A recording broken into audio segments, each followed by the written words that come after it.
showing you how to make a center pull yarn cake or ball of yarn out of this kind of hanks. So you can find this in like in local yarn stores, or if you buy indie dyed yarn, so it will be coming in this kind of hank. So, and how you can choose this big piece of yarn and start working with it. So you can do it several ways, and I'll show you several ways. And you can choose what is work for you and what you prefer and so on. So let's start with tools. First option is to use a yarn binder and Swift. Here I have Amish style Swift, and I show you how to assemble and how to place a hank on the yarn Swift, Amish style yarn Swift. So we don't need this right now. And so for this part is easy. So let's place our yarn binder and we will be ready to go. So this is yarn binder. You can find also couple versions of bigger, smaller, and I have simple one from Stanwood, I think Stanwood Needlecraft. This Amish style Swift also from Stanwood Needlecraft. So here is handle, here's where will be our yarn cake. Here should be coming yarn from the hank, and this is place how you connect to the table. So here it's pretty big gap, so it may be up to 2 inches, 5 centimeters table thickness you can use to mount on the table. Just screw it on and it's ready to go. So for the Swift, for Amish style Swift, you have usually 4 big pieces and 4 long pegs and 1 little one. Little one. So here are 2 base pieces, so you just do it crisscross and it's done. For these big pieces, just pay attention where your holes are, so it should be looking up, not down. And again, crisscross this together. Find your little peg, place in a hole here, place in a hole here. It's done. Now you need to place 4 of these in holes, and I have, for example, here 1, 2, 6 different one.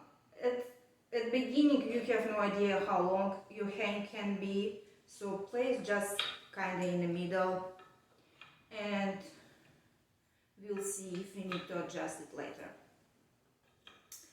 Also, it shouldn't be always the same length from the middle. So for example, if a hank is a little bit wobbly on this 4, but not too enough length to go all 4 to the next place, I'll just move 1 to the next and it's done. It will be working the same way. It doesn't matter if you have same length from the middle or just few here and few more here. Okay, and let's do our hank. Just as it came from the store, remove your label. Keep the label, you need it. It's lots of information on the label.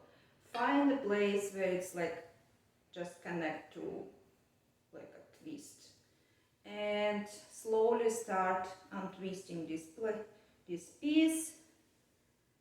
Place your hands inside and give it a little shake. Okay, now you can place it on your swift, slowly, one by one here, not too twisting. You see how it's hang from here and here, so my position of this text is a little bit short, so I need to move. I can do one by one and see if I need to move all four, or for example, I think 3 is enough. So that's it. And this is our hang on the swift, and now we need to find all the ends that's connecting, and sometimes you can see different kind of colors, and you can see that it's just holding the yarn together, so it's not unravel too much. Sometimes it's the same color, and you need just to find where usually 4 ends. So if it's only 2 ends, like here, it's probably just holding the yarn. If it's 4, so it's holding the yarn plus our ends that we need to find to start. Okay, let's do close up here. Let's remove this little thread that we don't need, that's just holding the yarn. So we just cut it, removing, and find other end. And if you want, you can untie it. If you can, just cut it, but be careful. Remove the extra piece that's just holding. So now we have one end and second end. So, and usually one is coming from outside, second end coming from inside. Let it inside hanging a little bit, and slowly let's move a little bit from our winder so the swift runs smoothly and not touching anything. So just going around couple turns to see that yarn going freely, nothing attached. And so now we can connect here. We need to place our yarn inside of this coil, so you can go from like twist 1, 2, and it's inside, or you can just go like a you place it in a needle, darning needle, just inside this little coil. Here you need to find little slit. I have, for example, here a piece of tape, because sometimes my yarn doesn't stay. So if yarn is more like a worsted or bulkier, sometimes it's not enough grip to hold it in the place, and I add little piece of tape just for the time when you start, and then it's will be going smoothly. Okay, so here is our starting point, and at the beginning I hold a little bit here yarn at the on the lower end, just to start going and start turning our handle of the winder clockwise. Just few turns here. So, and I see that's already going good, and start turning and turning. And I usually hold a little bit yarn in between my winder and the yarn swift, so just to see if any knots or some kind of bumps and unevenness in the yarn, so I can catch it before it's going into the cake or ball of yarn. That's what we do. So, and just keep going, keep going, and keep going. Keep going You can go faster, but after you're going, after you will be close to the end, go a little bit slowly. So all these last rounds not twisting at the end. And slowly coming to the end. And almost done. Okay. Here is our last piece that we can hang here and removing. So if you like me having tape here, just remove the tape. Find this beginning, starting, end, and holding the cake with both hands. Slowly start removing from the binder. If you don't want to work this yarn right away, place your label inside so you won't forget what kind of yarn, what kind of color, what dye lot, and so on. And then remove. Take your end, and I usually do last couple here and hide the end inside of this. Here's your cake. And if you want to work, just remove your label, don't throw away, and start working with this end. That's it. Okay, part 2. How to make a yarn ball or out of the hang without any tools. So if you don't have Swift and yarn winder, but you need to process this kind of yarn into a ball. So how to do it? So I already removed label, untwisted, and gave it little good shake. So for this hang, and if you have friend, kid, spouse, or someone who can help, you can ask them to hold the yarn like so, and you will be taking one end and start making a ball.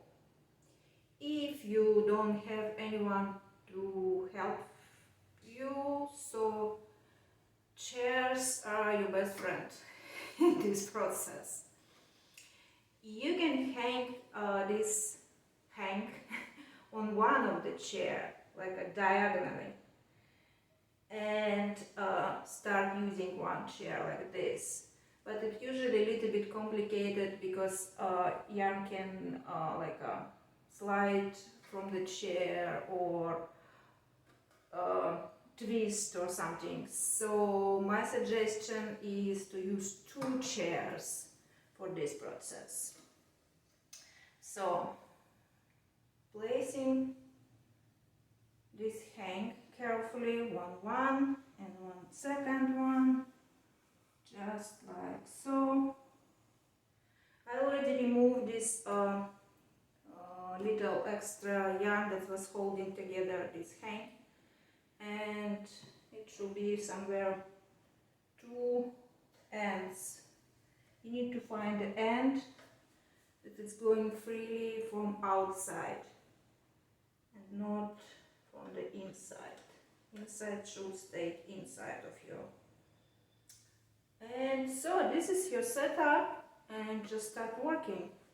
I'll be making just simple ball, not yarn pull ball, yeah, not center pull ball, just simple ball. So go around my 2 fingers, make a little in the middle, then fold it. I will show in close up also how to make simple ball and center pull. But right now I will show you how to actually work from these 2 chairs. So start making a ball, and then you can go like as you rolling your yarn on the ball, you can go like around your chairs with your ball. But usually it's kind of more harder way for your body to move moving more muscles. So I usually do like untwist one round, untwist second round, depending on what kind of yarn, what kind of thickness, if it's too slippery or if it's like a more hair sticks to each other. So depending on this kind of stuff. So one time untwist or 2 times, and then after you have like couple yards that's freely hanging around, you can just make your ball going and going and going. And just working and working. Oops. Here and continue. Okay, this is your ball. And this is how you can use your chairs to help you to make